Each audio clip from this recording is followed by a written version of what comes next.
What's good, YouTube? And welcome to the house. Mom! The market's gone crazy again! We're out here buying Structure Deck Ultra Rares when you can still find this Structure Deck for the price of $10. It's really wild. And there are so many sales, so much to the point that the market price has actually been affected, and all fingers point back to one point of origin, the Sacred Beast Structure Deck being the reasoning that this is bought out.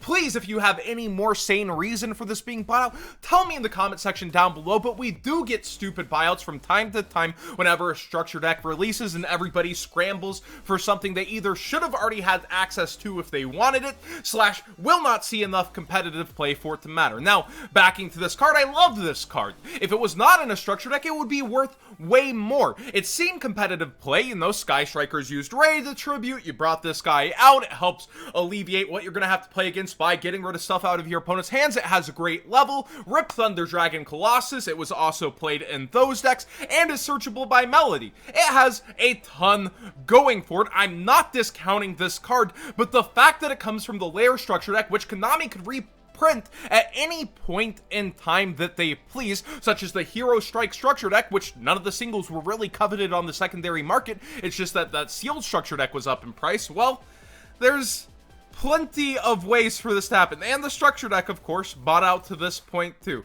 This is kind of wild, so this is just the crazy buyout of the day. What do you guys think? And is there another reason besides the Sacred Beast Structure Deck for people scrambling after this one? Xyz's Encore is a little tech that people are cooking up against S0, and I feel like has been hyped up plenty of times on market before and then fallen back down in price. In fact, this has two different printings. The other is lower in price right now, but you target a face-up Xyz monster your opponent controls that has an Xyz material. You detach all materials from it, and you return it to the extra deck, and then if there's monster cards in the graveyard, among those detached materials, special summon as many as possible from the graveyard to the opponent's side in defense position. Now, the thing is, Forbidden Chalice is just way more versatile. This is what ends up replacing this in almost every single metagame that Xyz's Encore is talked about, and is a pretty decent choice and has tons of budget options. Numeron Calling, though, will be special summoning these Xyz, not Xyz summoning them, out from the extra deck. They're not treated as an Xyz summon at all. It reads, if Numeron Network is in your field zone and you control no monsters, special summon up to 4 Numeron Gate Xyz monsters with different names from your extra deck, but banish them during the end phase.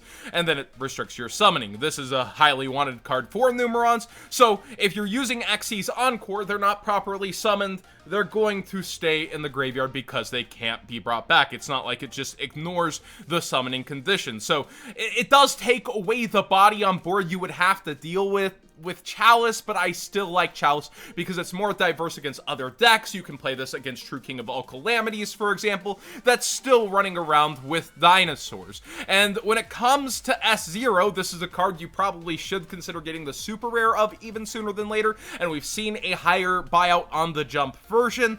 I do think it will be played a lot. I think Numeron Eldritch is going to be one of the decks to look out for, and a ton of pros have been looking at Numeron saying, yes, you need to worry about this deck. So this is a guy you need to concern yourself with. Countering and shutting off his effect completely is a much stronger strategy than just kaijuing it and waiting for them to build their next board. What do you guys think of the Xyz's Encore buyout, though? Is it finally its time, or do you like trying to hedge your bets with a metagame instead of playing for just a specific matchup? I actually want to just take a moment to thank you guys still on the Patreon. I know I haven't been shouting this out. I still one day have the goal to get my $20 mail tier to all 20 states, but I really don't feel like it's the proper time to push that. But a ton of you guys have stuck around over here, and I just wanted to thank you guys for actually sticking around during these times. Next up, we have Battles of Legend. The sealed goes even crazier here on TCG Player, and not a lot of price movement from yesterday, but Chaos Emperor Dragons hanging in there as Tier 0, their initial pre-sales, while they will restock eventually, I would hope, sold out of theirs at 25, even though I forewarned I feel like this is a $15 card. Sometimes Market Man's wrong. Sometimes there will be an extra demand, talking about, you know, Melody, Targets, and Diablosis. I feel like Chaos Emperor Dragon also will replace his role in a lot of those decks that were playing him alongside Levy in there for that extra easy summon. This is a great card to search off Melody, but man, really selling out pre-sales at 25. I know a lot of people get that itch. I gotta get my card now. I want to secure it. Or even thinking that this will be one of the selling points of the set comparatively to years past. The Numerons are a sought-after archetype as a whole. It does feel like only 1 to 2 cards of them would be expensive, and that's kind of what's happening. But yeah, it's actually a third one rounding out the gate. This Battles is so weird compared to years past, and we also have the mix of the Starlights and still awaiting those ratios. I really don't envy people trying to price this out still. I would kind of stick away from pre-sales, but you do get in the back of your mind with Battles of Legend. Prices have spiked up in the past, and this sealed is already more expensive. So make your decisions and bets whenever using that TCG player link in the description down below, costing you nothing extra to support the channel directly for the cards you'd already be buying, with a little more clarity and patience mayhaps than the usual set. But do make them, because the forewarning that the sealed product is already priced up as high as past Battles of Legends that have been out for years, that is a little alarming. Actually, let's prove that point. Battles of Legend. Like, let's just show you the sealed. Hero's Revenge 100. The original, way up. But these have actually gone up recently with the new release. And then Relentless Revenge, kind of the worst one out of all 4. A lot of people say, although for its time, it did some extra stuff, like Diagram and Reincarnation. Well, it's actually just up there already in price, just so anticipated. Collector Rare Toon BLS is something I've noticed is falling out a little. A ton of people have been asking me, John, look, it's falling down. Well, not a ton, a few. Okay, let's not hype it up too much. But towards 350, my answer here is we do have the Unlimited Toon Chaos coming, and I do think as it approaches, certain first edition buyouts will happen, either when it hits or right before it hits, as people decide, okay, it's bottoming out because people are anticipating more singles are going to come, but there will still be that gap in first ed collector rares and unlimiteds, and this is atop the set when it comes to collector rares. So, calling this card, I do think it has the potential for a very long-term gain. I would consider getting it within this next month-ish, as it does fall out, but maybe not immediately. You never know when the market is going to spike, especially during these times, though. Infinitrack Fortress Megaclops is something that I was thinking about as going back to Zodiac and mixing with Tri-Brigade, maybe an option to have to help me load my graveyard and get a giant monster on board after using a Trident Pop, but it's already at $8. I didn't see this creep back up. It says its market price is here. I saw it go from 5 back down to 3 to 5 to 3, and here we are, $8 solid. So I missed this one. Let me know if you know when this actually happened. But, yeah, this has been its high point between its fluctuations for the most part. 8's where it stabilizes at its max in the past. Maybe after all these buyouts, it's really just digging its heels into that gravel, the Tonka toys. Pot of Extravagance is one that I've had more than a few questions on, though.